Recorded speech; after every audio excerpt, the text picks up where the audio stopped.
I'd never been inside a courtroom before, but somehow I'd imagined it would feel more significant. The fluorescent lights hummed overhead like angry wasps, casting everything in a sickly yellow glow that made my sister Victoria look even more severe than usual. She sat 3 seats away from me at the long oak table, her spine rigid as a ruler, hands folded precisely in her lap. We hadn't spoken since the funeral 6 weeks ago. The judge, a woman in her 60s with silver hair pulled back in a bun so tight it seemed to stretch her eyebrows upward, shuffled through a stack of papers with the methodical precision of someone who'd done this thousands of times. Judge Patricia Henley, according to the nameplate. She looked like she could bench press a small car and had probably sentenced people to life imprisonment before lunch. "We're here today for the reading of Margaret Eleanor Whitmore's last will and testament," she announced, her voice carrying easily through the small courtroom. Mom's full name sounded so formal, so final. I still caught myself reaching for my phone to call her sometimes. Victoria's lawyer, a sharp-faced man in a suit that probably cost more than my car, leaned over to whisper something in her ear. She nodded curtly, never once glancing in my direction. Mr. Harrison, I think his name was. He had the kind of smile that made you want to count your fingers after shaking his hand. My own representation sat beside me. David Chen, a family friend who'd offered to help navigate the legal maze for free. He was younger than Harrison, less polished, but his handshake was firm and his eyes were kind. Right now, those eyes looked worried. "Before we begin," Judge Henley continued, "I want to establish that both beneficiaries are present. Victoria Whitmore Patterson, you're here representing yourself?" "Yes, Your Honor." Victoria's voice was crisp, professional. She'd inherited Mom's ability to make even simple statements sound like proclamations from on high. "Anne Sarah Whitmore, you're represented by Mr. Chen." "Yes, Your Honor." My voice came out smaller than I'd intended. I cleared my throat and tried again. "Yes." The judge nodded and opened the leather-bound folder before her. Margaret Whitmore's will was last updated on March 15th of this year, approximately 3 months before her passing. The document has been verified as authentic and properly witnessed. 3 months before she died. I did the math quickly. That would have been right after her 70th birthday party. The one where Victoria had made that speech about family legacy and responsibility, while I sat in the back corner, feeling like an intruder at my own mother's celebration. "The will addresses several specific bequests," Judge Henley continued. "But given the complexity of the document and the contested nature of certain provisions, we'll be reading it in its entirety." Harrison leaned forward slightly. "Your Honor, if I may, my client has reviewed the standard provisions extensively. Perhaps we could focus on the primary distribution of assets?" "Mr. Harrison," the judge's tone could have frozen water. "I've been doing this for 23 years. When I say we're reading the entire document, we're reading the entire document." Victoria's jaw tightened almost imperceptibly. I'd seen that look before, usually right before she told me why my latest life choice was disappointing but unsurprising. David squeezed my shoulder gently. We'd been over this. Mom's estate was substantial. The house in Brookhaven worth at least $800,000, the investment portfolio, the small commercial property downtown that had been in the family for decades. According to the preliminary documents Victoria's lawyer had shared, I was set to inherit Mom's jewelry and $5,000. Victoria got everything else. It stung, but it didn't surprise me. Victoria had always been the responsible one, the one who visited every Sunday, who handled Mom's medical appointments, who knew the difference between a Roth IRA and a traditional one. I was the daughter who'd moved across the country at 18 and came home maybe twice a year, usually bearing apologies and good intentions that never quite translated into action. "The will begins with standard provisions," Judge Henley announced, adjusting her reading glasses.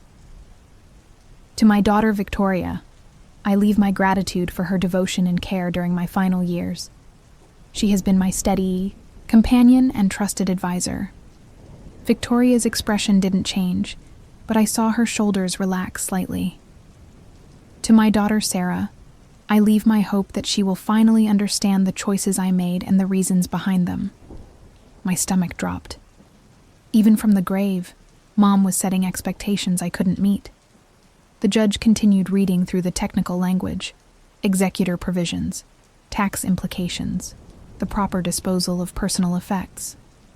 My mind wandered to the funeral, to Victoria, standing at the podium delivering a eulogy that painted Mom as a pillar of community strength, while I sat in the third row, wondering if I'd ever really known the woman being described. Now we come to the distribution of assets, Judge Henley said, and the room seemed to contract around us. To my daughter, Victoria Whitmore Patterson, I bequeath the sum of $50,000 and my sincere appreciation for her years of service to this family. Wait, what? Victoria's head snapped up so quickly I heard her neck crack. I'm sorry, Your Honor. Could you repeat that? 50,000? Not the house? Not the investments? Not the... $50,000, the judge repeated calmly. And to my daughter Sarah Whitmore, I leave the remainder of my estate, including the family home, all investment accounts, and the commercial property on Main Street, with the following stipulation.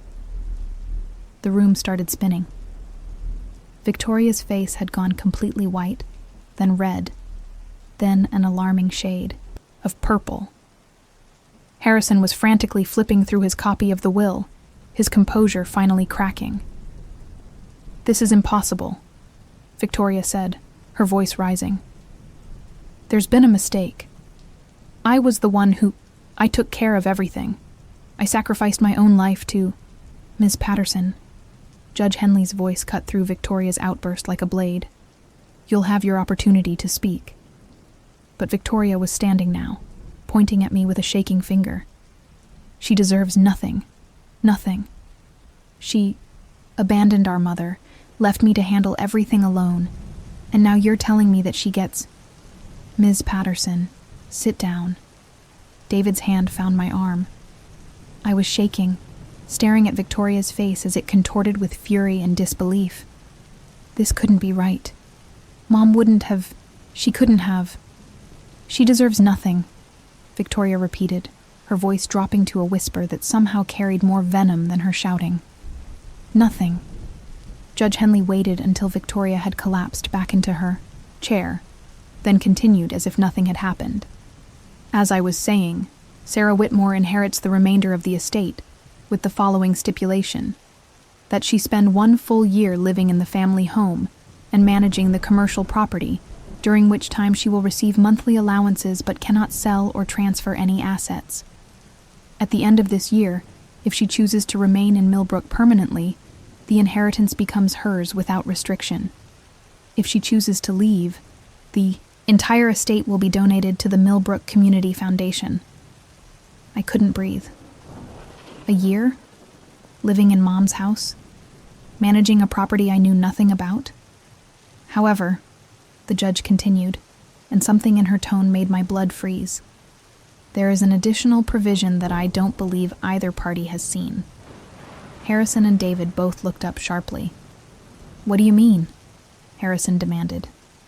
Judge Henley smiled for the first time since we'd entered the courtroom, and it wasn't entirely pleasant.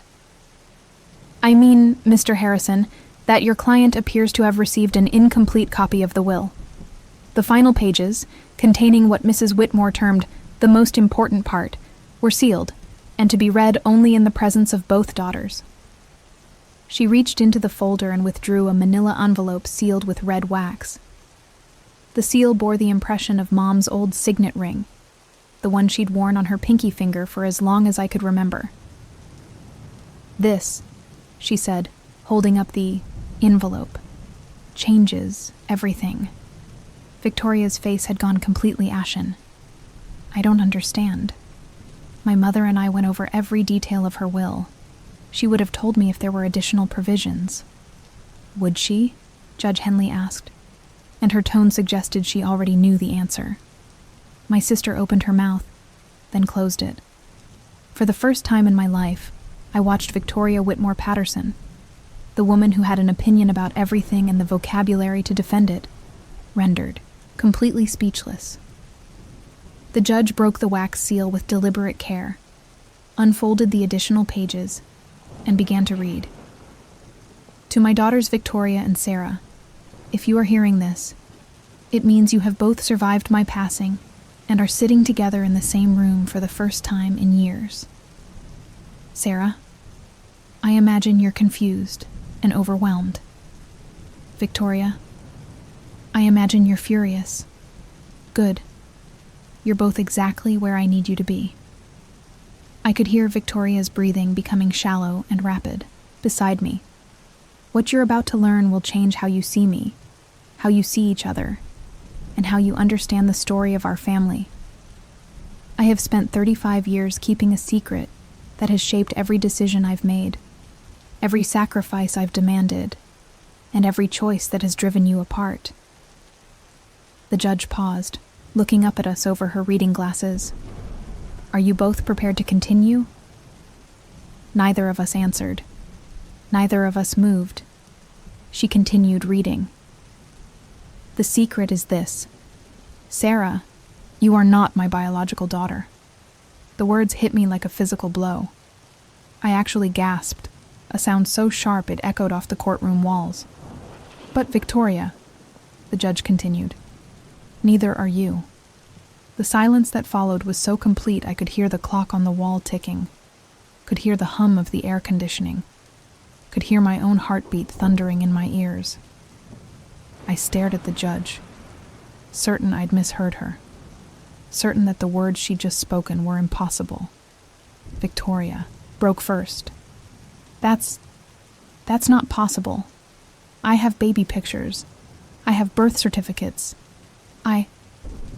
Ms. Patterson, Judge Henley interrupted gently. There's more. She continued reading from Mom's letter, her voice steady and professional, as if she were reading grocery lists instead of dismantling everything I thought I knew about my life. 36 years ago, I was working as a nurse at St. Mary's Hospital. It was a difficult time. The economy was struggling, the hospital was understaffed, and we were dealing with a crisis that would eventually become a scandal. The baby trafficking ring that operated out of St. Mary's between 1987 and 1989 was never fully exposed to the public.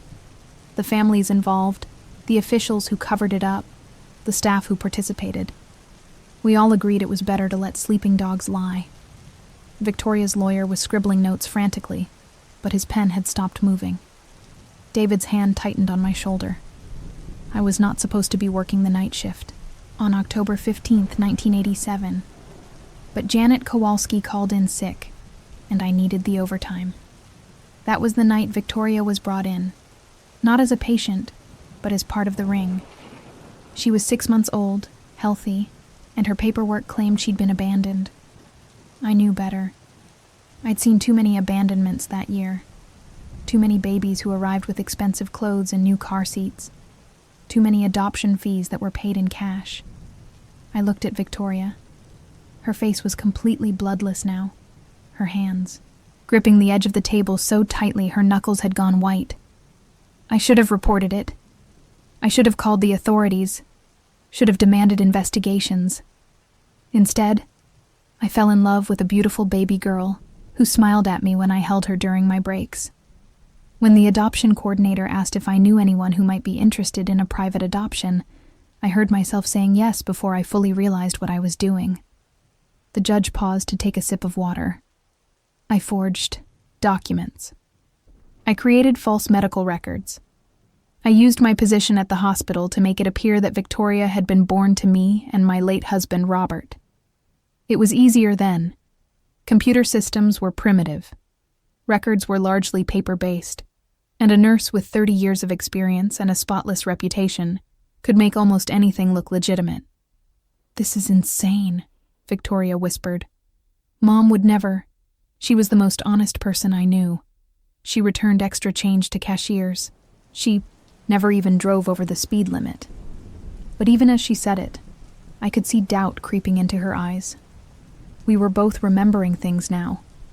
Mom's reluctance to talk about our early childhoods, The way she'd always change the subject when we asked about family history, the absence of relatives on either side. 2 years later, the judge continued, it happened again. This time it was Sarah. My stomach dropped so fast I thought I might throw up right there in the courtroom. She was barely a year old when she was brought in, and by then, I knew exactly what was happening. The ring had become more sophisticated, more organized. They were taking babies from teenage mothers who couldn't afford to care for them, promising them the babies would go to loving homes, then selling them to the highest bidders. The mothers never knew money changed hands. They thought they were making heartbreaking but selfless choices. I was shaking now, my whole body trembling like I was sitting in a freezer instead of a stuffy courtroom. Sarah was different from Victoria. She was sickly, fussy, and she'd been through multiple temporary placements already. The coordinator was having trouble finding someone willing to take her. When I saw her in the nursery, crying and alone, I knew I couldn't let her disappear into the system. So you took her too, David said quietly. It wasn't a question. I took her too, Judge Henley confirmed, reading from the letter. By then, I'd already established Victoria as my daughter, had birth certificates and medical records. Adding Sarah to our family required more creativity. I claimed she was a premature birth, that she'd been in the NICU for months, that the paperwork had been delayed. It was risky, but it worked. Victoria was crying now, tears streaming down her face without a sound. I'd never seen her cry before, ever. Even at funerals, even during her divorce, even when her son had been in that car accident 2 years ago. Victoria didn't cry. For 35 years, I've lived with the knowledge that I stolen 2 children. Not from bad situations, not from abusive homes, but from mothers who had every right to know their babies were alive and loved. I told myself I was saving you both, that I was giving you better lives than you would have had otherwise. Maybe that's true. Maybe it isn't. But it doesn't change what I did. The judge looked up at us again. There's more. More. How could there possibly be more? In the final years of my life, as my health began to decline, I decided I could no longer carry this secret alone. I hired a private investigator to locate your birth families. What he found will shock you both. She flipped to another page. Victoria, your birth mother is named Elena Vasquez. She was 17 when you were born, a senior in high school with plans to attend nursing school. She was told you had died during childbirth due to complications. She has spent the last 36 years grieving a daughter she believes is dead. Victoria made a sound like a wounded animal. She never married, never had other children. She became a nurse like she planned and has spent her career working in pediatric care. She volunteers at children's hospitals and has donated thousands of dollars to organizations that support teen mothers. She lives in Phoenix, Arizona, and her address and phone number are in the envelope I've left for you. I watched my sister, the woman I'd thought was my sister, completely fall apart. Her shoulders shook with silent sobs, her carefully constructed composure crumbling like a building in an earthquake. Sarah, your birth mother is Jennifer Chen. She was 19 when you were born, a college student studying art therapy. Like Elena, she was told you had died, in her case that you'd been stillborn. She was never given the chance to hold you or say goodbye. David made a soft sound beside me. Chen. His last name was Chen. She married eventually, but struggled with infertility for years. She and her husband David were finally able to adopt a son when she was 32. They named him David Jr., but call him David. He's a lawyer now, specializing in family law. I turned to stare at David, my lawyer, my friend, and the pieces clicked into place with devastating clarity. The kindness in his eyes when he'd offered to help. The gentle way he'd guided me through the legal process. The fact that he'd refused to accept payment. Sarah, he whispered. I didn't know. I swear to you. I had no idea until just now. My lawyer was my brother. My brother who'd been trying to help me through our mother's will reading without knowing we were siblings. The judge wasn't finished. David, if you're reading this alongside Sarah, and I believe you are, then you know that Jennifer Chen is your adoptive mother. What you don't know is that she asked you to represent Sarah specifically because when she heard the name Sarah Whitmore mentioned in connection with Margaret Whitmore's death, something about it felt familiar. She's been searching for her lost daughter for 25 years. David was crying now too, and I realized I was as well. The whole courtroom had become a disaster zone of people falling apart. The investigator I hired has compiled detailed reports on both families, including medical histories, recent photographs, and current contact information. Both Elena and Jennifer are still alive, both are in good health, and both have never stopped hoping that somehow, someday, they might learn what really happened to their daughters. Judge Henley closed the additional pages and looked at us with something approaching compassion. That concludes the special provisions. However, there is one final element to the will that changes everything we've discussed today. Victoria looked up through her tears. What?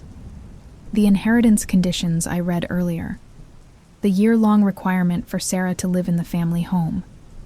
That was contingent on this information remaining secret. Now that the truth has been revealed, those conditions are void. The estate is to be divided equally between Victoria and Sarah, with one caveat. She opened another sealed envelope. Margaret Whitmore has established a trust fund of $2 million, money that was apparently set aside gradually over the past 35 years. This fund is to be used for a specific purpose, to make amends to Elena Vasquez and Jennifer Chen for the daughters that were stolen from them. $2 million. Mom had been saving money for 35 years to pay back the mothers of children she'd stolen.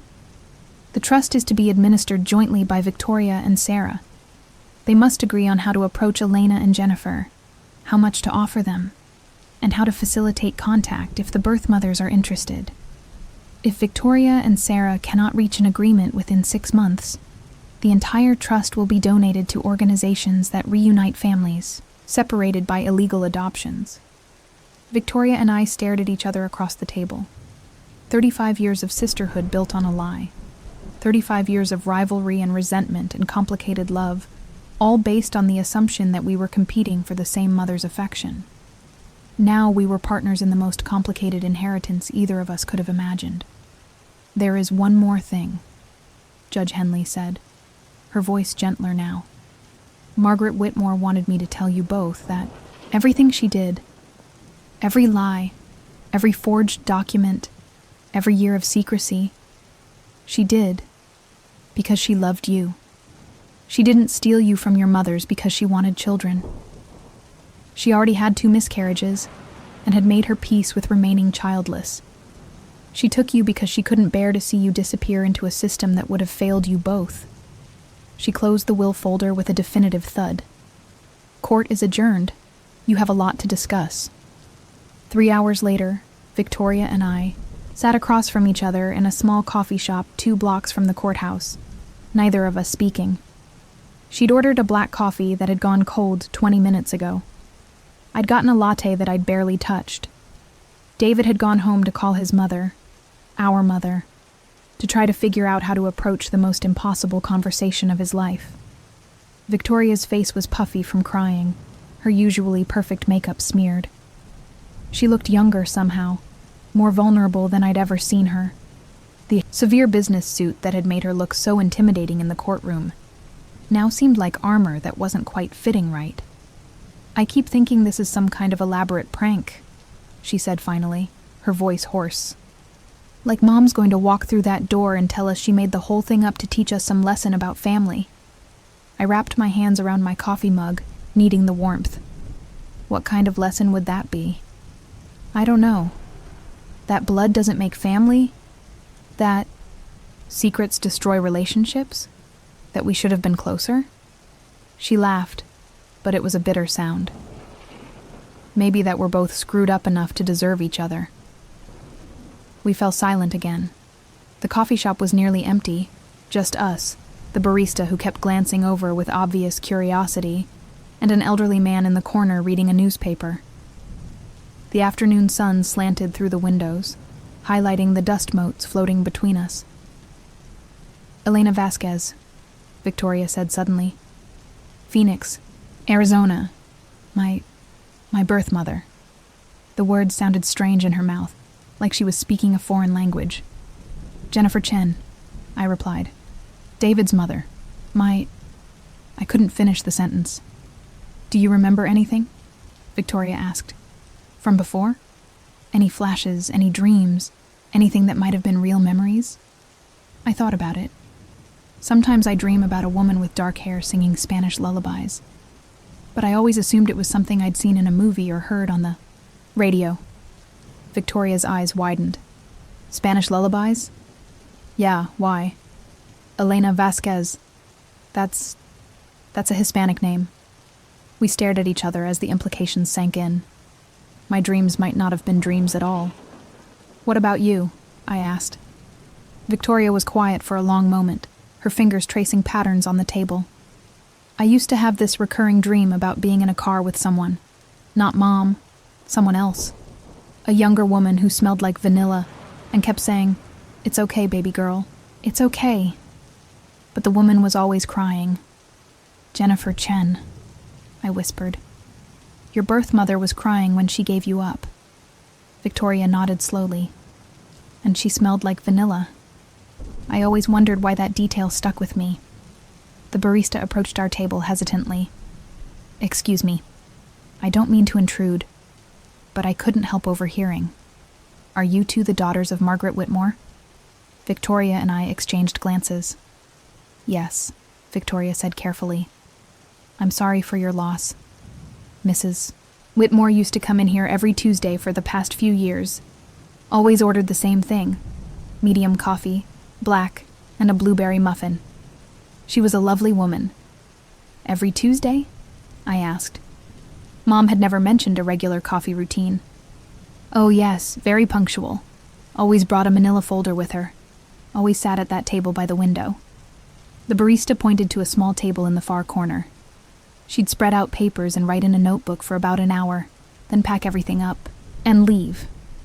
Victoria and I looked at the table, then at each other.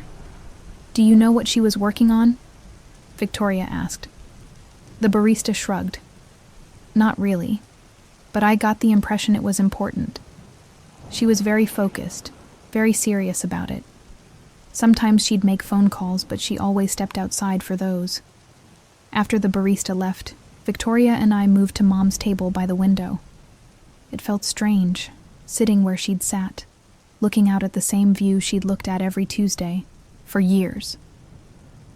She was planning this, Victoria said. The investigation, the will, all of it. She was coming here to work on it. For how long? The barista said a few years. That means she started looking for our birth mothers long before she got sick. I tried to imagine Mom sitting here, researching private investigators, planning the most complex deception-turned-revelation of our lives.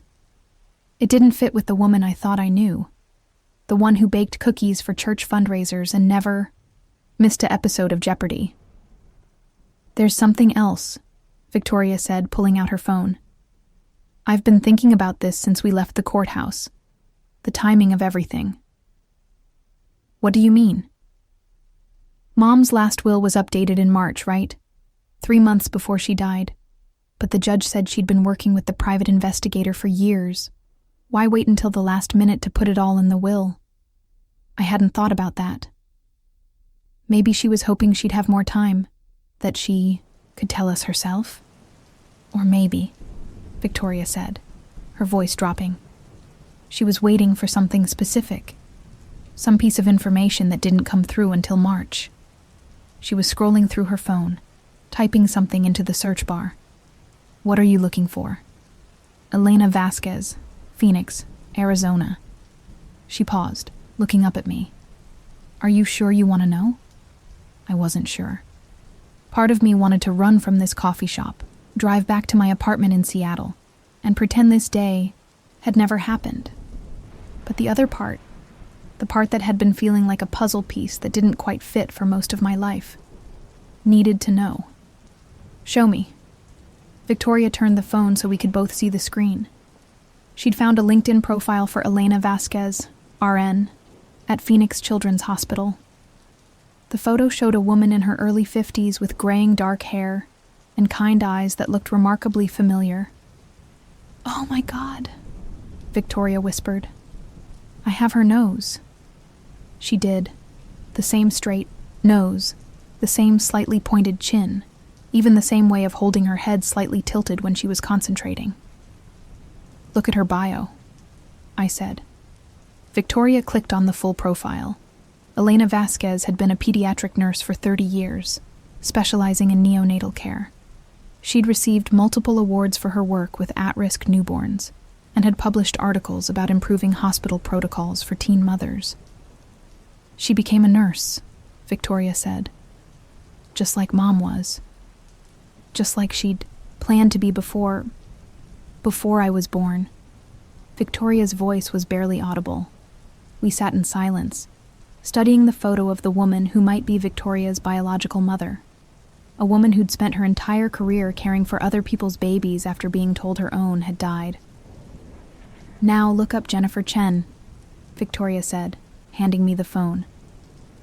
I hesitated, then typed the name into the search bar. Multiple results appeared, but one caught my attention immediately. Jennifer Chen, art therapist, specializing in grief counseling and family trauma. "Click on her practice website," Victoria suggested. The website was simple but professional. Jennifer Chen, M.A., LMFT. The photo showed an Asian woman in her 40s with short black hair and David's same gentle eyes. Her bio described her specialization in helping families navigate loss and separation, with particular expertise in adoption-related trauma. She became a therapist who helps people deal with losing family members, I said. And she adopted David after struggling with infertility. We both knew what that meant. Jennifer Chen had lost her biological daughter, been unable to have more children, and had dedicated her life to helping other people heal from similar losses while raising an adopted son who'd grown up to be a family lawyer. "This is too much," I said, sliding the phone back to Victoria. The coincidences, the way everyone's lives connected, the fact that David ended up representing me. "Maybe they're not coincidences," Victoria said quietly. "What do you mean?" She was staring out the window at the courthouse across the street. What if Mom didn't just hire a random private investigator? What if she specifically chose someone who would find David? What if she orchestrated him being here today? The thought sent a chill down my spine. That's impossible. How could she have known I'd need a lawyer? How could she have known David would be the one I'd ask for help? I don't know, but think about it. When you called David for help with the will, did you call him, or did he call you? I tried to remember. The days after Mom's funeral had been such a blur of paperwork and arrangements. I think he called me. He said he'd heard about Mom's death and wanted to offer his services. Victoria's eyes met mine. How did he hear about it? I didn't know. I'd assumed it was through mutual friends, through the small network of people who'd known Mom and knew that David had offered to help our family with legal matters before. But now that I thought about it, I'd never asked for specifics. "There's only one way to find out," Victoria said, standing up and gathering her purse. "We need to talk to David. Now? Now. Before we lose our nerve, before we convince ourselves this is all too complicated to deal with, before we start making excuses to avoid the truth." She was right. We'd spent the day learning that everything we thought we knew about our family was a lie. The only way forward was to keep digging, keep asking questions, keep following the threads that Mom had left for us to find. But as we walked back toward the courthouse to meet David, I couldn't shake the feeling that we were about to discover something that would change everything all over again. We found David sitting on the courthouse steps, his phone pressed to his ear, speaking in quiet, urgent tones. When he saw us approaching, he ended the call and stood up, running his hands through his hair in a gesture I now recognized as nervously familiar. "That was my mom," he said without preamble. "Jennifer." I told her everything. Victoria and I exchanged glances. "How did she take it?" I asked. "She's been crying for the past hour." David's voice was thick with emotion. "But Sarah, she wants to meet you. She's been waiting 25 years for this moment." The words hit me like a physical blow. I'd been so focused on processing the legal and emotional implications that I hadn't fully considered the reality of actually meeting the woman who'd given birth to me. The woman who thought I was dead. "I need to ask you something," Victoria said, her lawyer instincts kicking in. "How did you know to call Sarah after her mother died? How did you even know Margaret Whitmore had passed away?" David looked confused. "I didn't call Sarah. She called me." "No," I said slowly. "I remember now. You called me. You said you'd heard about Mom's death and wanted to offer your services." "Sarah, I never called you. You called my office 3 days after the funeral. You said you needed help with a will dispute, and that someone had given you my name as a family law attorney who might work pro bono." Victoria and I stared at each other. "Then who gave you my name?" I asked. "I don't know. I assumed it was a referral from another client, but when I checked my records, I couldn't find any documentation of where the referral came from." "This is insane," Victoria muttered. "First the will, now this. It's like Mom orchestrated everything from beyond the grave." David pulled out his phone. "Actually, let me check something." He scrolled through his call history, then his email. "Here, look at this." He showed us an email dated 3 weeks after Mom's funeral.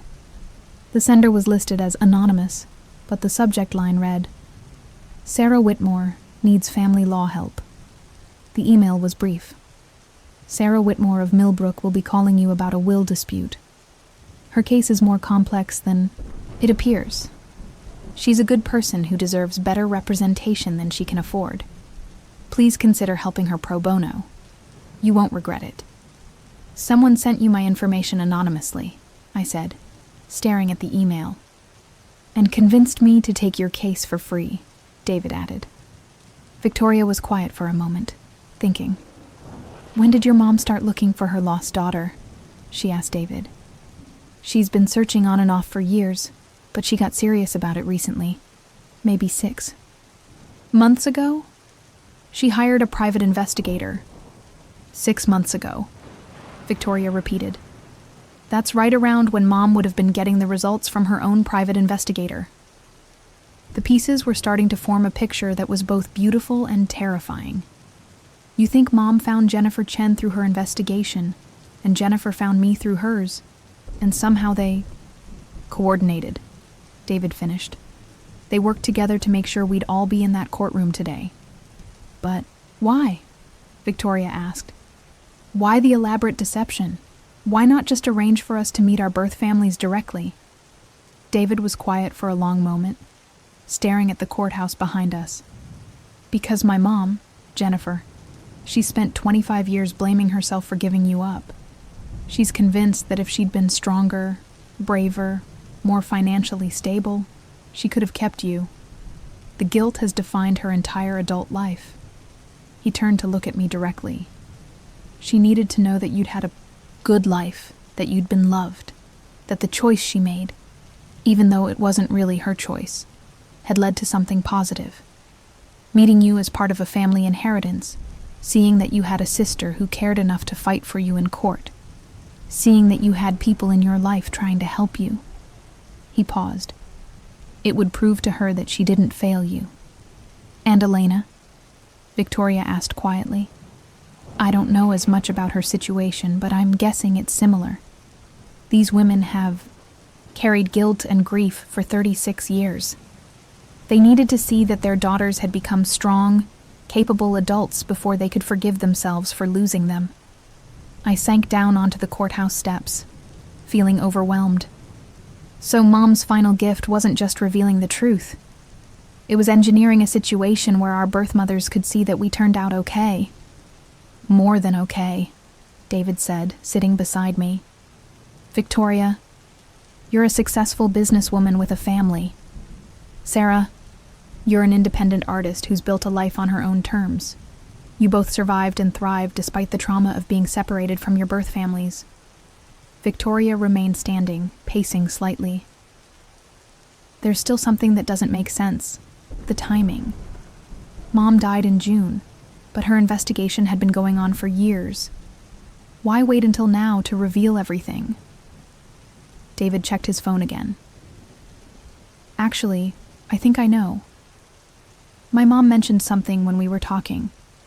Her private investigator didn't just find Sarah's current contact information. He found out that Margaret Whitmore was terminally ill. The words hung in the air between us. Mom knew she was dying, I said slowly.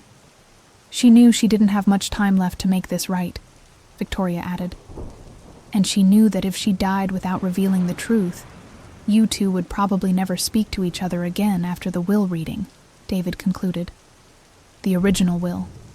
The one where Victoria got almost everything was designed to drive a permanent wedge between you. I looked at Victoria, remembering her words in the courtroom. She deserves nothing. The pain and betrayal in her voice when she thought Mom had chosen me over her. She was protecting the secret even in death, Victoria said, understanding dawning on her face. If she'd left us equal shares from the beginning, we might have been curious about why she'd changed her will, might have started asking questions. But if she appeared to have chosen favorites, we'd be too busy being angry at each other to investigate, I finished. Until the sealed envelope forced the truth into the open, David added. We sat in silence, processing the complexity of Mom's final manipulation. It was brilliant and cruel and loving all at the same time. There's something else, Victoria said suddenly. The $2 million trust fund. Where did that money come from? David and I looked at her. What do you mean? I asked. I handled most of Mom's finances in her final years. I knew about her savings, her investments, her income. There's no way she had an extra $2 million sitting around. Maybe she was better at hiding money than you thought, David suggested. Victoria shook her head. I'm an accountant, David. I know how to follow money trails. Mom was comfortable, but she wasn't wealthy. The house, the investments, the commercial property, that's maybe $1.5 million total. Where did the other $2 million come from? She pulled out her phone and started making a call. Harrison? It's Victoria. I need you to get me detailed financial records for my mother's estate. No, more detailed than what we have. I want to see every account, every transaction, every asset, because something doesn't add up. While Victoria talked to her lawyer, David turned to me. Are you ready for this? Meeting Jennifer, I mean. My mom. Our mom, I corrected automatically, then paused. Is that weird, thinking of her as our mom? Everything about this situation is weird, David said with a small laugh. But no, it doesn't feel weird. It feels right, somehow. Like pieces of a puzzle finally clicking into place. Victoria finished her call and rejoined us.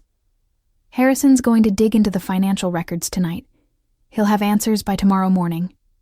Do you think it matters? I asked. Where the money came from. It might explain how Mom was able to plan all this, Victoria said. $2 million. Doesn't just appear. Someone gave it to her, or she earned it, or she took it, David finished quietly.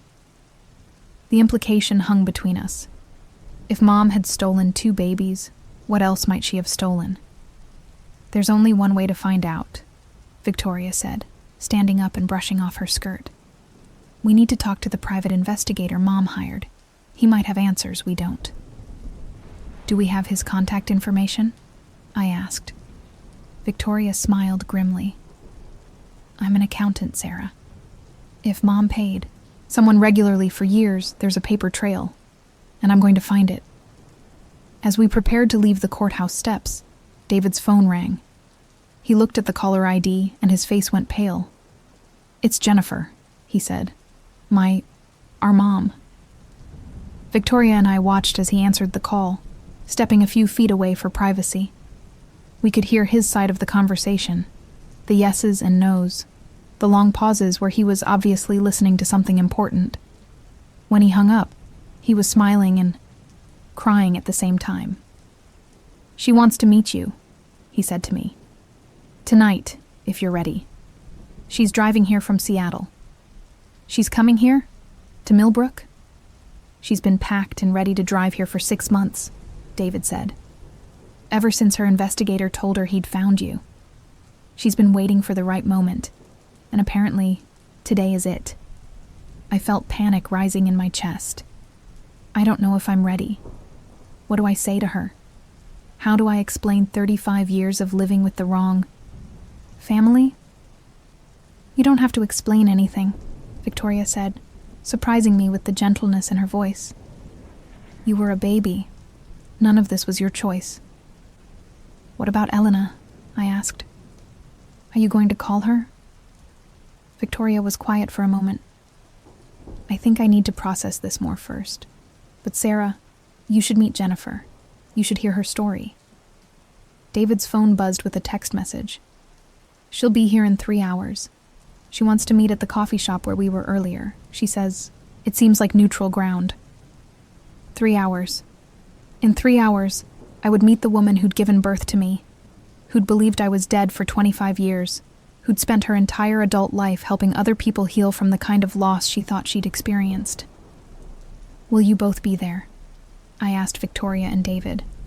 "I don't think I can do this alone." "Of course," David said immediately. Victoria hesitated. "Are you sure you want me there? This is your moment with your birth mother." "I don't want to intrude."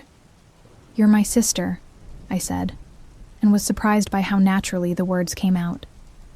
"Not biologically, but in every way that matters. I need you there." Victoria's eyes filled with tears again. "Okay, I'll be there." As we walked back to our cars, I couldn't help thinking about how this morning I'd woken up as Sarah Whitmore, the disappointing daughter who'd inherited jewelry and $5,000. Now I was Sarah Whitmore, the adopted daughter whose birth mother was, driving through the night to meet her, whose adoptive mother had orchestrated the most complex family reunion in history, and whose sister, also adopted, also lied to for 35 years, was standing by her side. In 3 hours, my life would change again. I just hoped I was ready for it. The coffee shop looked different in the evening light. The cheerful afternoon bustle had given way to a quieter, more intimate atmosphere. Most of the tables were empty, and the barista who'd recognized us earlier had been replaced by a young man with kind eyes who seemed to understand that something important was happening. Victoria, David, and I had claimed the same corner table where Mom used to sit every Tuesday. I'd insisted on facing the door. I needed to see Jennifer before she saw me. My hands were shaking so badly I could barely hold my coffee cup. "She's 5 minutes late," I said, checking my phone for the dozenth time. "She's nervous too," David reminded me gently. "This is just as, overwhelming for her as it is for you." Victoria reached across the table and squeezed my hand. "You don't have to say anything profound. You don't have to have answers to all her questions. Just be yourself." The bell above the door chimed, and I looked up to see a woman in her 40s scanning the coffee shop with anxious eyes. She was smaller than I'd expected from her photo, wearing jeans and a blue sweater that brought out the color of her eyes. David's eyes. My eyes. When she spotted us, she stopped walking entirely. For a moment, she just stood there in the doorway, staring at me with an expression of wonder and disbelief, and overwhelming love. Then she started crying. David stood up and went to her, wrapping his arms around her in a hug that looked like it was holding her together. I could see her shoulders shaking, could hear her whispering, oh my God," over and over. After a moment, David gently guided her to our table. She sat down across from me, her eyes never leaving my face. "Sarah," she whispered, and the way she said my name made it sound like a prayer. "Hi," I managed, my voice barely audible. We stared at each other in silence. I was trying to catalog the similarities, the shape of our eyes, the way we both tucked our hair behind our left ear when we were nervous, the slight upturn of our noses. But I was also looking for something else, some spark of recognition, some deep cellular memory that would tell me this was my mother. Instead, what I felt was an overwhelming sadness for the years we'd lost.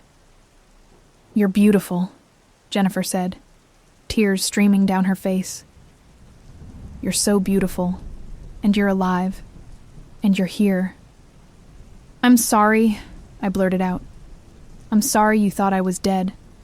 I'm sorry you went through that. I'm sorry I didn't know to look for you." Jennifer reached across the table and took my hands in hers. Her hands were small and warm and slightly calloused, working hands. "Sweetheart, you have nothing to apologize for. Nothing. You were a baby. This was done to both of us." "Can you tell me what happened?" I asked. "When I was born, I mean. I know what Mom's letter said, but I want to hear it from you." Jennifer nodded, wiping her eyes with a napkin David handed her. "I was 19, a sophomore at the University of Washington. I was studying art therapy. I wanted to help kids who'd been through trauma. The irony isn't lost on me." She took a shaky breath. "Your father was a boy I'd been dating for about 6 months. When I told him I was pregnant, he disappeared. Literally. Changed his phone number, dropped out of school, moved back to whatever small town he'd come from. I never saw him again." Victoria leaned forward slightly. This was her area of expertise, understanding family dynamics, financial pressures, the decisions people make when they're desperate. "I wanted to keep you," Jennifer continued, her voice getting stronger. "I know that might be hard to believe given what happened, but I wanted you so badly. I had names picked out, had started buying baby clothes with my work-study money. I'd even found a tiny apartment I could barely afford." "What changed?" David asked gently. "My parents found out." Jennifer's expression darkened. They were traditional, conservative. The idea of an unmarried daughter having a baby was unbearable to them. They told me I had 2 choices: give the baby up for adoption or be disowned completely. "They threatened to cut you off," Victoria said.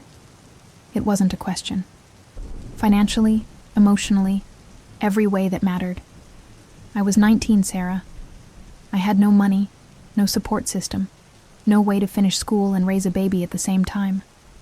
They convinced me that giving you up was the loving thing to do. I squeezed her hands. "So you went to St. Mary's Hospital." "I went to St. Mary's because they had a program for unwed mothers. They promised counseling, support, help finding a good family. The nurse who worked with me, Margaret Whitmore, she was so kind. She held my hand during labor, told me I was brave, promised me that my baby would go to parents who would love her like their own." Jennifer's voice broke on the last words. "What did they tell you happened to me?" "They said there were complications during delivery, that you'd been born with severe heart defects, that you'd lived for about an hour, and that it was better for me if I didn't see the body. Margaret held my hand while I cried and told me that sometimes God calls the tiniest angels home early. The cruelty of it took my breath away. Not only had they stolen me from my birth mother, they'd made her believe that my death was somehow part of a divine plan. I signed papers saying I didn't want an autopsy, didn't want a funeral, didn't want any records of the birth. Margaret said it would help me heal faster if I could put it all behind me." Jennifer wiped her eyes. I trusted her completely. "When did you start looking for me?" I asked. "About 10 years ago. I'd gotten married, tried to have more children, couldn't. The doctors said there was no medical reason for the infertility, but I started wondering if maybe the trauma of losing you had affected me somehow. I started seeing a therapist who specialized in adoption and birth trauma. David nodded. That's when you adopted me. That's when we adopted David, Jennifer confirmed, smiling at her son, our son. He saved my life, honestly. Gave me a chance to be a mother, to heal some of the hurt I'd been carrying. But you kept looking for information about your birth daughter, Victoria said. I did. I hired investigators, searched medical records, tried to find anyone who'd worked at St. Mary's during that time. Most of the staff from 1989 had retired or moved away. But I kept hoping. What changed 6 months ago? I asked. Jennifer exchanged a look with David. I found Margaret Whitmore. The words hit me like a physical blow. You found Mom? My investigator tracked her, down through old employment records. We knew she'd been the nurse who delivered you, who'd been with me during those final hours. I thought maybe she'd have some information, some detail about your final moments that might give me closure. So you contacted her. I called her. Jennifer's voice was very quiet now. I introduced myself, told her I was the mother of the baby girl who died at St. Mary's in 1989. Said I was hoping she might remember something that would help me process my grief. What did she say? She started crying, just sobbing on the phone. At first I thought I'd upset her, brought back bad memories of a traumatic delivery. But then she said something that changed everything. Jennifer paused, looking around the table at all of us. She said, Jennifer, your daughter didn't die. She's alive and she's beautiful, and I've been waiting 25 years for you to call me. The coffee shop went completely silent around us. Even the barista behind the counter had stopped moving. She told you the truth, Victoria said. She told me everything. About the trafficking ring, about the forged documents, about taking you and Victoria. She said she'd been trying to find a way to reach out to me for years, but she was terrified of the legal consequences. What did you do? I asked. I drove to Millbrook the next day. Spent 6 hours sitting in Margaret's living room, looking through photo albums of your entire childhood. Sarah, I saw your first day of school, your high school graduation, pictures of you painting in the backyard. She documented everything. Tears were streaming down my face now. Mom had kept pictures from my birth mother. For 25 years, she'd been preparing for this moment. Margaret was dying, Jennifer continued. She knew she didn't have long, and she was desperate to make things right. But she was also terrified that if she just told you and Victoria the truth outright, you'd hate her. You'd feel like your entire lives had been built on lies. So you worked together to plan today, David said. We spent months planning today. Margaret wanted you to inherit enough money to be financially secure, but she also wanted you to have a choice about whether to stay in Millbrook or return to your life in Seattle. She wanted Victoria to understand that the favoritism she'd always felt wasn't real, that Margaret had loved you both equally, but had been trapped by the lies she'd told. Jennifer reached into her purse and pulled out a thick manila envelope. She asked me to give you this if today went well, if you seemed ready to hear more of the story. I took the envelope with shaking hands. It was addressed to me in Mom's familiar handwriting. For Sarah, my daughter, in every way that matters. What's in it? Victoria asked. I don't know. Margaret sealed it in front of me but asked me not to read it. She said it was the final piece of the puzzle, and that Sarah would know what to do with the information when she was ready. I stared at the envelope, afraid to open it. Today had already brought more revelations than I could process. Did I really want to know what other secrets Mom had been keeping? You don't have to open it now, David said gently. It can wait until you've had time to absorb everything else. But Victoria was looking at the envelope with the same intensity she'd had when questioning the source of the $2 million trust fund. Sarah, what if this explains where the money came from? What if this is the final piece that makes everything make sense? I looked around the table at these 3 people, my birth mother, my brother, my sister. all of whom had been brought together by Mom's elaborate plan. Jennifer had driven through the night to meet me. Victoria had sat through the most emotionally devastating day of her life, and was still here, still supporting me. David had discovered that his pro bono client was actually his biological sister. They deserved to know the truth as much as I did. I opened the envelope. Inside the envelope were 3 items: a handwritten letter from Mom, a legal document I didn't recognize, and a photograph that made my breath catch in my throat. The photograph showed 2 young women in nurse uniforms standing outside St. Mary's Hospital. One was clearly Mom, maybe 25 years younger, with the same kind eyes and gentle smile I remembered from my childhood. The other woman was unfamiliar.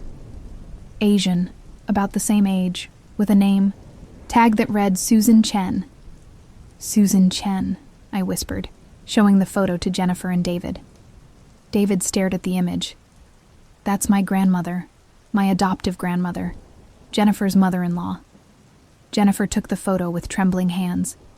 Susan worked at St. Mary's? Apparently, Victoria said, leaning over to look, and she worked with Mom. I unfolded Mom's letter, my hands shaking so badly I could barely hold the paper steady. My dearest Sarah, if you're reading this, it means Jennifer found the courage to reach out to me, and we were successful in bringing our family together. By now, you know the truth about your adoption, and you've met the woman who gave you life. What you don't know is that Jennifer's story and yours are even more connected than either of you realizes. Susan Chen was my closest friend at St. Mary's Hospital. We worked the same shifts, covered for each other, and shared the kind of bond that develops between people who see life and death every day. When the trafficking ring began operating out of the hospital, Susan was the first person to notice the patterns. She was the one who tried to report it. I looked up at Jennifer.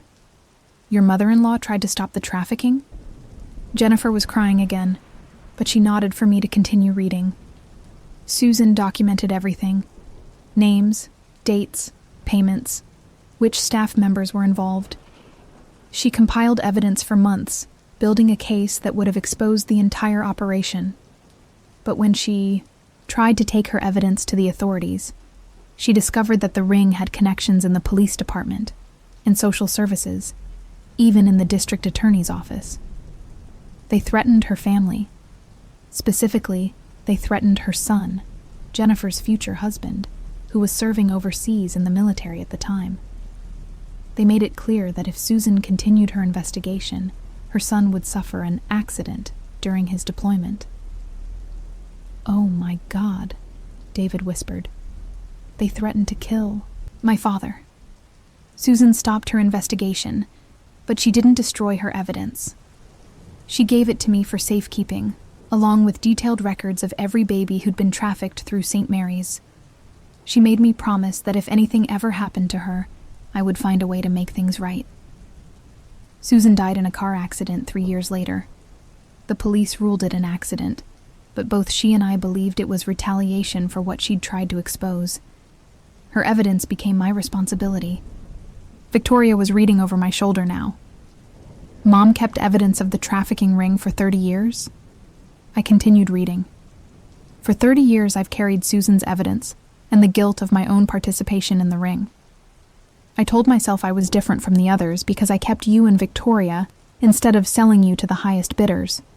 But the truth is, I stole you both, and I profited from Susan's silence about my crimes. The $2 million in the trust fund didn't come from my savings, Sarah. It came from selling Susan's evidence to the families who were victimized by the trafficking ring. Over the past 5 years, I've been quietly contacting parents whose children were stolen, providing them with information that helped them find their missing family members, and accepting payments for the reunion services. She was blackmailing people, Victoria said, her voice barely audible. I prefer to think of it as providing a service that the legal system couldn't or wouldn't provide. These families deserve to find their children, and Susan's evidence was the only way to make that happen. The money they paid was their choice, a way of expressing gratitude for information they couldn't have obtained any other way. But I kept detailed records of every payment, every family reunited, every secret revealed.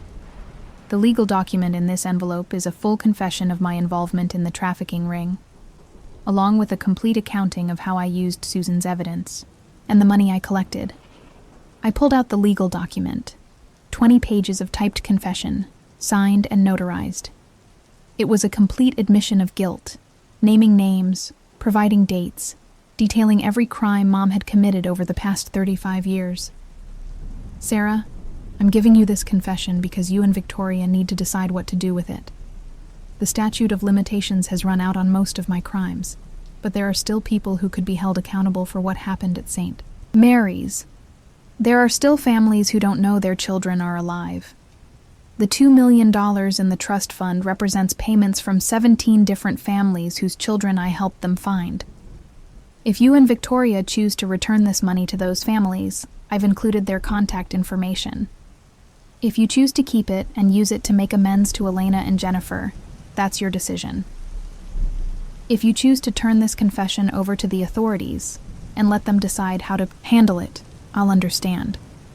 What I'm asking is that you don't let Susan Chen's death be meaningless. Don't let the evidence she died protecting disappear without helping someone. Use it to bring more families together, or use it to bring justice to the people who destroyed so many lives. But don't let it end with our family. I love you, Sarah. I love Victoria. I love the life we built together, even though it was founded on lies. I hope that someday you'll be able to forgive me, not just for stealing you from Jennifer, but for being too much of a coward to make this right while I was still alive. Your mother, in every way that matters, Margaret. The coffee shop was completely silent when I finished reading.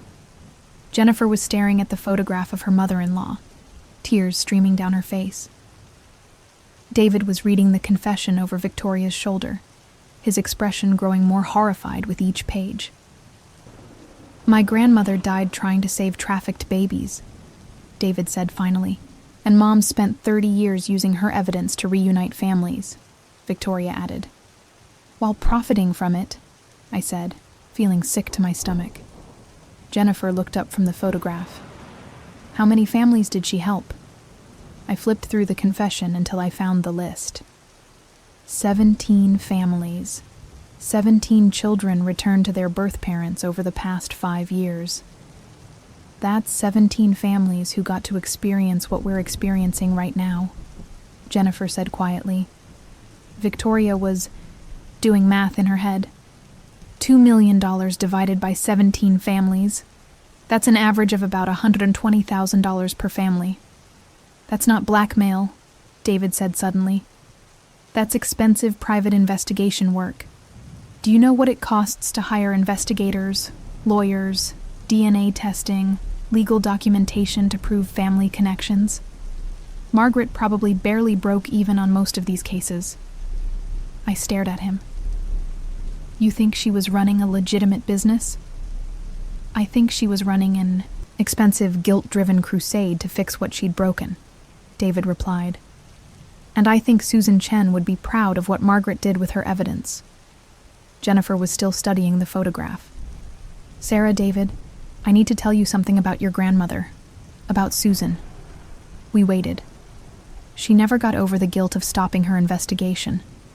For 30 years, she carried the weight of knowing that children were being trafficked and feeling like she'd failed to stop it.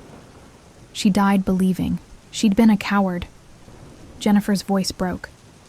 If she could see this, see that her evidence saved 17 families, see that it brought us together, see that it's still helping people 30 years later, she would finally be at peace. Victoria was reading through the list of families Mom had helped. Look at this. She reunited siblings who'd been separated, parents with children they thought were dead, adoptive families with birth families who wanted contact. This isn't a list of crimes, Sarah. This is a list of miracles. Expensive miracles, I pointed out. The most important ones usually are, David said.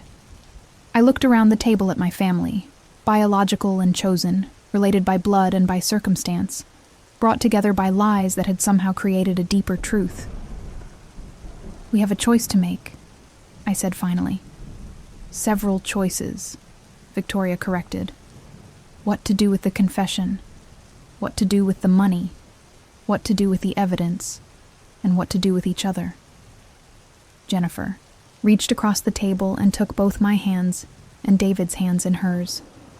Whatever you decide about the rest of it, I want you to know that today has been the most important day of my life. Finding out that Sarah is alive, meeting the woman she became, discovering that David has a sister, nothing else matters as much as that. What about Elena? Victoria asked quietly. Are you ready to call her? I'd almost forgotten that Victoria still had her own birth mother to contact. Are you? Victoria was quiet for a long moment. I think I need to understand more about what Mom did with Susan's evidence first. If I'm going to call Elena and tell her that her daughter is alive, I want to be able to explain everything, including how Mom tried to make amends. David was studying the confession. There's something else here, a name I recognize. He pointed to a passage near the end of the document. Dr. Richard Harrison. He was the medical director who covered up Susan's investigation. Victoria went pale. Harrison. My lawyer's name is Harrison. It's probably a coincidence, I said.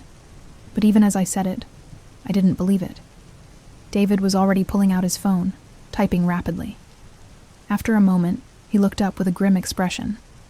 Dr. Richard Harrison had a son, Richard Harrison, Jr. He's a lawyer specializing in estate planning and family law. My lawyer, Victoria whispered. We stared at each other as the implications sank in. Victoria's lawyer, the man who'd been representing her interests in the will dispute, was the son of the doctor who'd covered up the trafficking ring that had stolen us from our birth families. This wasn't a coincidence, Victoria said, her voice growing stronger. Mom arranged for me to hire Harrison's son. But why? I asked. Victoria was already dialing her phone. Harrison, it's Victoria. I need to see you tonight. No, it can't wait until tomorrow, because I know who your father was, and I know what he did at St. Mary's Hospital. She listened for a moment, then her expression changed. You already know, don't you? You've known all along. Another pause. Then you'd better get down here right now because we have a lot to discuss. Victoria hung up and looked at us with a mixture of fury and determination. Richard Harrison Jr. has been waiting 30 years for this conversation. Apparently, he's been carrying some guilt of his own. As we waited for Harrison to arrive, I realized that Mom's plan was even more complex than we'd imagined. She hadn't just orchestrated a family reunion. She'd arranged a reckoning, a final settling of accounts between everyone who'd been damaged by the trafficking ring at St. Mary's Hospital. The question was, were we ready for what came next? Richard Harrison Jr. arrived at the coffee shop 20 minutes later, looking nothing like the polished lawyer who'd represented Victoria in court that morning. His expensive suit was wrinkled, his tie was loose, and his hands were shaking slightly as he approached our table. Victoria, he said, his voice hoarse. I've been dreading this conversation for 30 years. Victoria gestured to an empty chair. Sit down, Richard. We have a lot to discuss. He sat heavily, running his hands through his hair in a gesture that reminded me uncomfortably of David when he was nervous. How much do you know? We know your father was Dr. Richard Harrison, medical director at St. Mary's Hospital during the trafficking operation. Victoria replied coldly. We know he covered up Susan Chen's investigation and threatened her family. We know he was responsible for at least part of what happened to us. Harrison's face crumpled. We know more than that. He pulled a manila folder from his briefcase, one that looked suspiciously similar to the envelope Mom had left for me. My father left me a confession when he died 10 years ago, along with instructions to make contact with anyone who'd been affected by the trafficking ring if they ever came looking for answers. You've been waiting for us, David said. I've been waiting for someone like you. My father's confession includes a list of every baby who was trafficked through St. Mary's between 1987 and 1989. 43 children total. I've been tracking them for years, hoping to find a way to make amends. 43 children. Victoria and I were just 2 of 43 babies who'd been stolen from their families. What kind of amends? Jennifer asked, her voice sharp, with anger. Harrison opened his folder and pulled out a check. He placed it on the table in front of Victoria. It was made out to her for $500,000. Blood money, Victoria said, staring at the check. Restitution, Harrison corrected. My father made a fortune covering up the trafficking operation. He was paid by the ringleaders to falsify medical records, to silence staff members who asked questions, to make sure that no investigations went anywhere. When he died, he left me his entire estate, with instructions to use it to compensate the victims. He pulled out another check, this one made out to me for the same amount. The money won't undo what happened to you, but it's a start. I stared at the check, feeling sick. How many other families have you paid? 14 so far. Most of the trafficked children were placed with families outside the area, so they've been difficult to track. You 2 are the first ones who stayed in Millbrook. Victoria was studying Harrison with the same intensity she'd used to analyze Mom's financial records. You knew who we were when I hired you. I knew who you were the moment you walked into my office. You look exactly like your birth mother. I've been carrying Elena Vasquez's photograph for 10 years, hoping I'd someday have the chance to tell her that her daughter was alive. You know Elena? Victoria whispered. Harrison nodded. I've been sending her anonymous donations for years. Money for the children's hospital where she works, for the teen mother support program she volunteers with. She doesn't know where the money comes from, but I've been trying to support the work she does in memory of the daughter she thinks she lost. Jennifer leaned forward. Have you been sending money to me too? The grant that allowed you to open your private practice specializing in adoption trauma? The scholarship fund for art therapy students that gets renewed every year? The donations to the grief support groups you run? Harrison smiled, sadly. That was all me. David was staring at Harrison with growing understanding. You've been quietly supporting the birth mothers of trafficked children for years. It's the least I could do. My father destroyed so many lives. I've spent the last decade trying to repair some of the damage.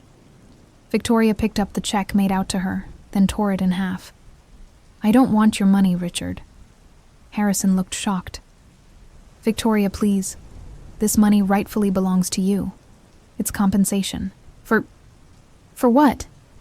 For being raised by a woman who loved me? For having a sister who stood by me through the worst day of my life? For being part of a family even if that family was built on lies? She stood up, pacing to the window. You want to make amends? Then help us figure out how to use Mom's evidence to reunite the other families. Help us contact the remaining birth mothers. Help us turn this tragedy into something that actually helps people. Harrison was quiet for a moment. Margaret, Whitmore already started that process. She contacted me 6 months ago. We all stared at him. She what? I managed. She called me, told me she had Susan Chen's evidence, and asked if I wanted to work with her to help the remaining families.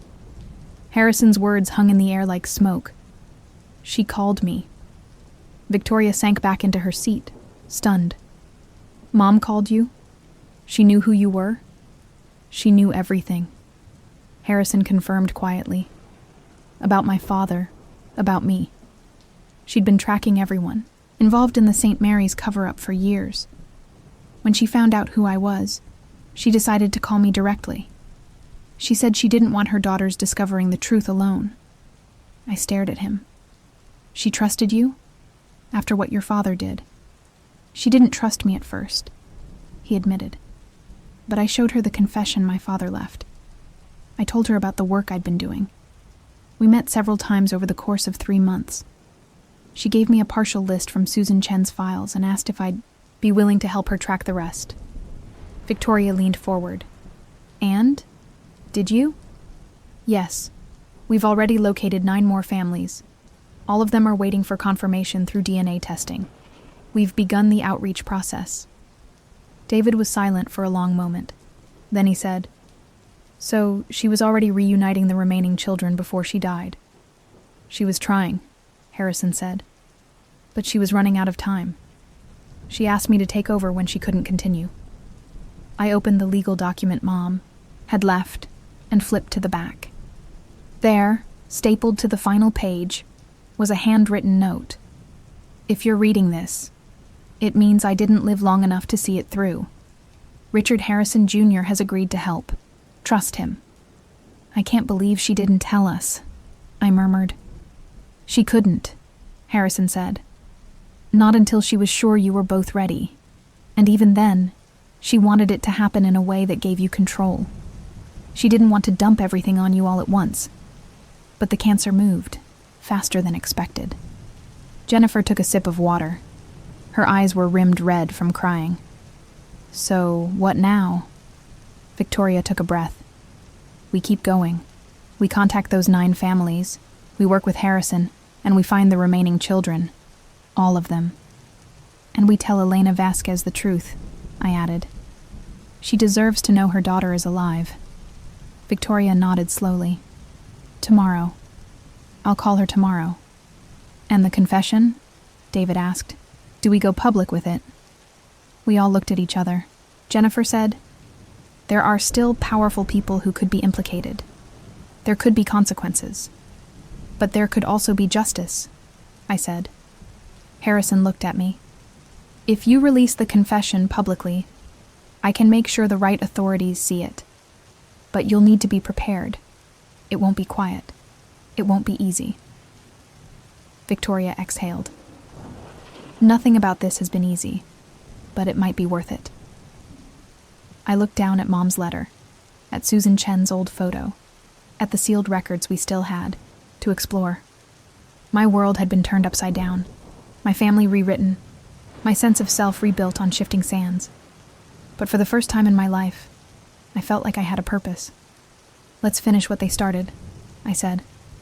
"For Mom, for Susan, for the other 41. We left the coffee shop just after midnight.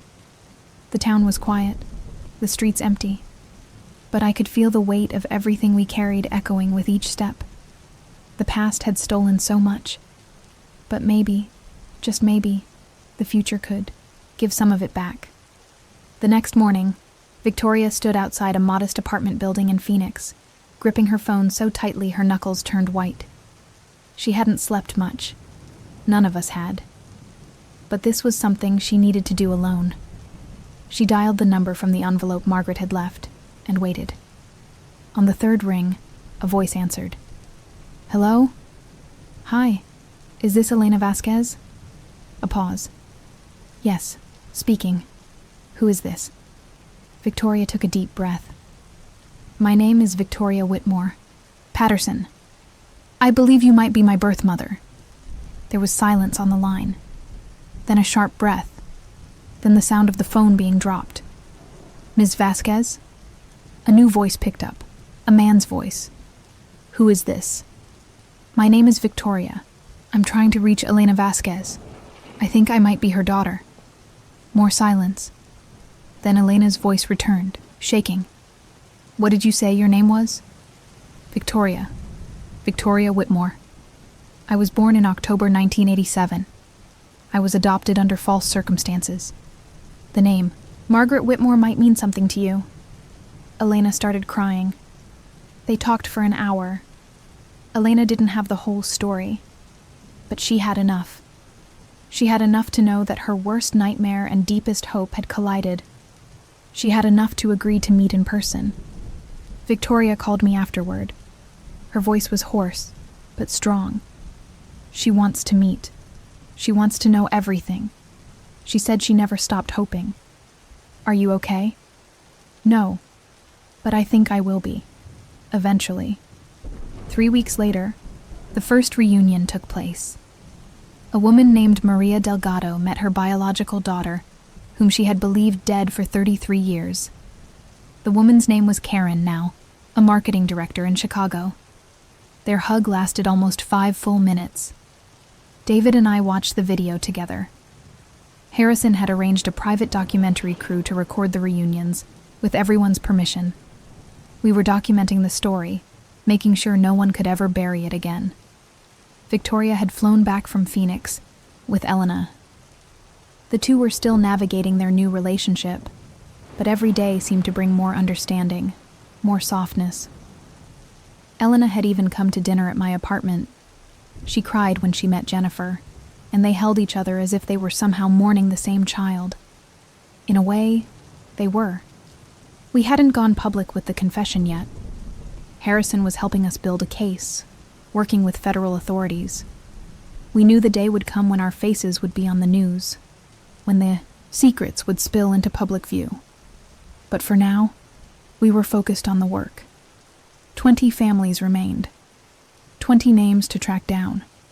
20 lives to change. Jennifer had started a foundation in Susan Chen's name.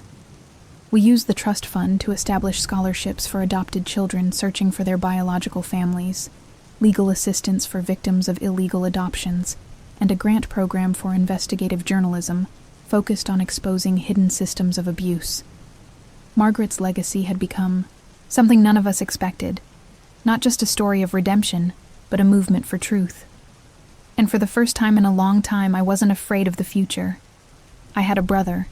I had 2 mothers. I had a sister who had become something more profound than blood. I had a mission. My name is Sarah Whitmore. Or maybe Sarah Chen. Or maybe something else entirely. But whoever I was before, and whoever I'm still becoming, I know one thing. I'm not alone.